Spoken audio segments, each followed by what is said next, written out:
Alrighty, so here we are in my my lovely little home in Minecraft. It's becoming night time, so I think now's the perfect time to show you around the inside of my complex. Basically, I just built a little dirt hut on top of a mountain in a snow biome. My little helicopter pad there, everybody loves it. As you can see, really nothing exciting about the biome I'm in. I'm pretty much protected.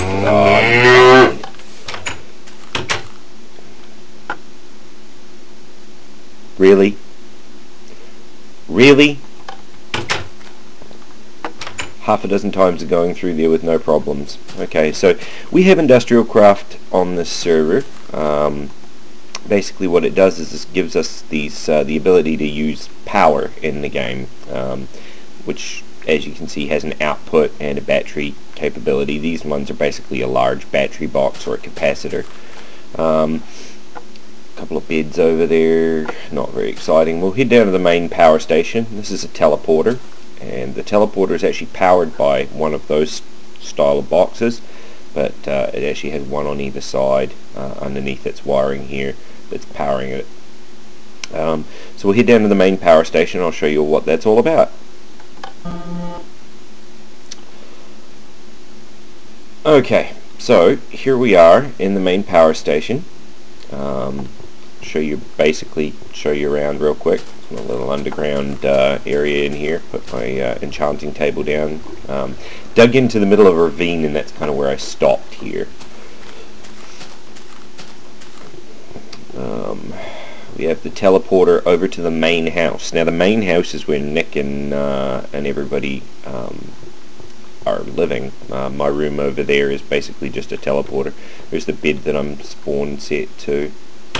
Open the door here, and as you can see, currently it's not using any power. These would be lit up if they were using power, and they're two individual. This one here will lead through to the teleporters, so it recharges the teleporters.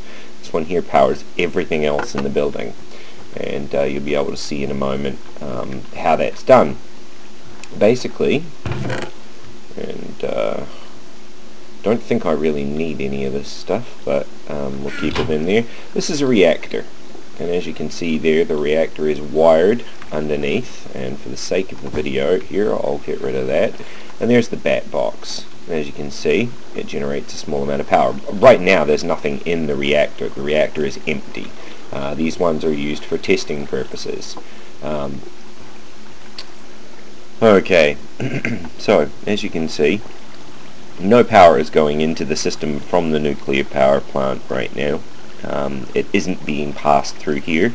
That probably means all the batteries at that end are charged. So there's no major reason that any of that should be a problem. As you can see, these batteries are charged. There's one that's charging, and that one's charging through the power that's coming from the nuclear plants. The reason that I have all these stacked is they kind of work in series, so as you can see, I'm storing power for use later on. So what we'll go and do is we'll go and take a look at the nuclear power plants, and as you can hear, they're crackling away already. And you can see that from the indicator light turning red here, there's power coming from this trunk and going into the system. There's actually power coming from all of the trunk directions except for the one that's turned off over there, and as you can see by my inventory, I'm kind of carrying around a chunk of uranium cores. So that was just basically so I could put them back in and show you the difference. So this is the main battery box, and as you can see, the main battery box is feeding out power right now.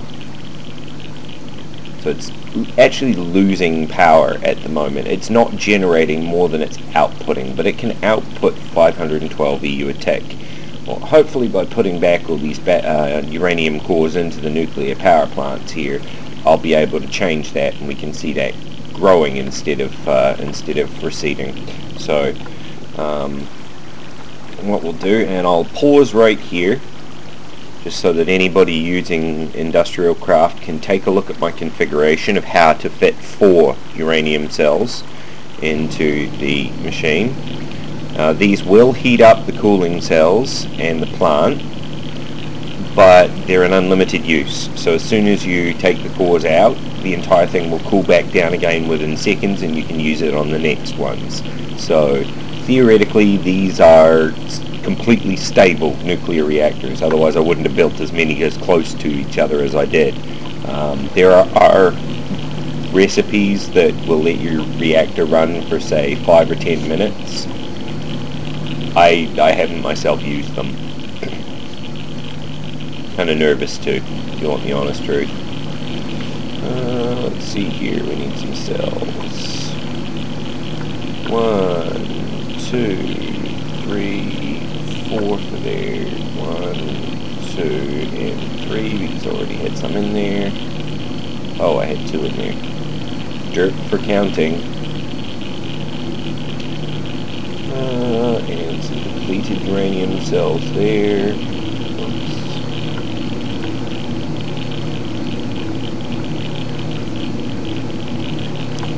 Okay, so let's go back now that now that we've seen these, and actually now that these are powered up here, I'll take the cells back out real quick, and you can see it cooling down. And as you can see, the green lines underneath them cool down as the heat disperses from the system. So I'll put these back in now that you've seen it cooling down. It's such excitement. Each one of these, I really don't know how much they're generating, but I've got indicator lights to tell me which ones are working and when. There's a good chunk of the system is battery backup. Yeah, see, here we go. We're climbing in power now, instead of declining. This is, I think these ones are empty. There might be one functioning one here, that one there. I didn't quite get to them the other night. I was lazy. And so what is all this power good for? What can we do with it? Well, at the moment, the only thing I'm doing with it... what is that real quick? The only thing I'm doing with it at the moment is using it to charge up the teleporters, but I was smart. Put a mass fabricator there, an electric furnace. I'll just dump the mass fabricator right in front of it there, and it should begin to work. See, all that power will bring, and this may not alter that charge. Oh, there we go. So it's physically sucking away the power. Now, bear in mind that's probably not going down as slowly as it could be. That's because the entire nuclear facility below is feeding it more power than it probably requires. But that thing will continue to work. And all this power is useful for things like the electric furnaces, which will, instead of requiring coal, just use the power from the system to do the heating. And that's kind of fun too. So basically all it is literally the teleporters and various different machines that are useful for these, and you can see it filling back up there pretty damn quickly. So I'll nip across. This one may crash the game. As you can see, it has 2 power packs on either side. There's actually another one underneath and another one behind it to the side there. This requires a ton of power to jump back and forth. So we'll hope this works without crashing the game. Yay, first time. Gotta love that. Did I all but drain his batteries? Yeah, pretty much killed some of them. Okay, so this is the main house, and as you can see, we've got a recycler here, which you can basically place anything into it, I believe. Yeah, and it'll just turn it into the scrap, which is used in the in this item here, the mass fabricator. You can place the scrap inside of it, and it will actually increase the chances of you getting an EU matter. These furnaces, as you can see, we've got various different metals in them. They're all being powered by the same system that's downstairs. So yeah, that is pretty much it in a nutshell. Well, I guess I should show you guys next little setup here. Those right there are Tesla coils. When powered, and they require a lot of power, when powered, what they do is they'll zap things within a 4 within a 4 radius. Let's see if I can... We'll do a little bit of creative cheating. Spawn a spider, spawn a zombie. There we go. I mean, it's the middle of the day, so he'll burn anyway, but... Come on. Come on now. Oh, and of course the door's there. Yeah, see? Now, I don't know if that was the fire that killed him, or if that was the Tesla coil. That's not good. Alright, so, we grab, what can we grab? Not a creeper, they blow the fuck up.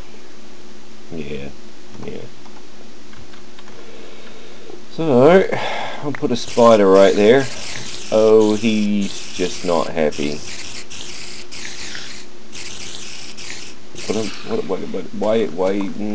Why you die, spider? There you go. Okay, we'll open the door. Stand by that. And there, as you can see, the Tesla coil pretty much killed him straight away. So, yeah. The only downside to these ones is if you're standing in the spot when they go off, they kind of hurt.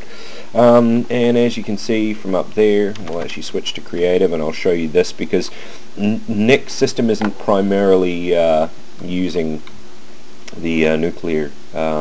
He actually has a solar array up here. Now during the day the solar panels will charge a ton.